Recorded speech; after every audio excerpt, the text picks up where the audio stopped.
Hello everyone, it's Dr. Cynthia J. Hickman, your proactive caregiver advocate.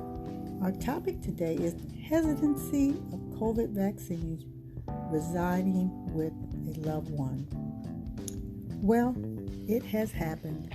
The hesitancy of getting a COVID vaccine has resulted in the death of a loved one. Unvaccinated individuals caring for a loved one are a recipe for outcome I did not want to share. But first, can you even imagine the guilt and pain that one might experience after the death of a loved one due to their actions? A possible preventive death, I might add. I've heard a zillion reasons for not getting vaccinated. However, let me be clear. If you are caring for vulnerable populations, unable to fend for themselves, you do not have the right to inflict this kind of harm on another human being.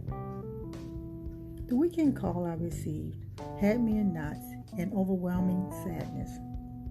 Because of the noise of our current climate, the decisions of a son and a girlfriend not to get vaccinated, not protecting themselves, developed COVID-19, transferring it to their mother, and she died 3 weeks later.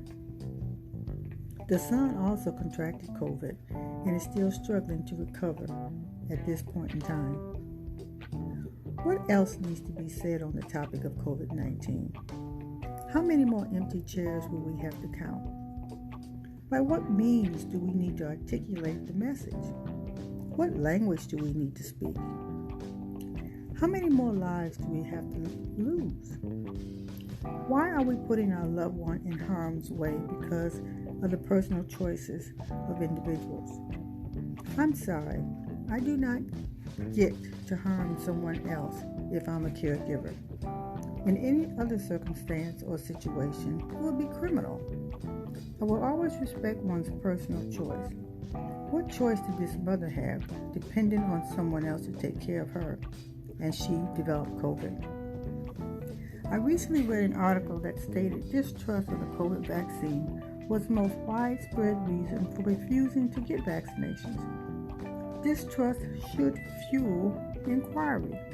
It should not fuel do nothing. Maybe this is the message. Although this message has been repeated many times before, getting a vaccine saves lives. I don't know how simple we can say that. As your proactive caregiver advocate, may I plead for you to seek resources to help with decision making? Several sources that I'd like to share with you is this Center for Disease Control and Prevention, the Johns Hopkins University Research, and your local health department. As a final note, vaccines can and do prevent illness. They can also reduce the exacerbations of symptoms caused by COVID-19 should you become infected. Nothing, and I mean nothing, on God's green earth is foolproof. Know that getting a vaccination is an essential step toward curbing this widespread pandemic. We need all hands on deck. Be safe, be well. Bye for now.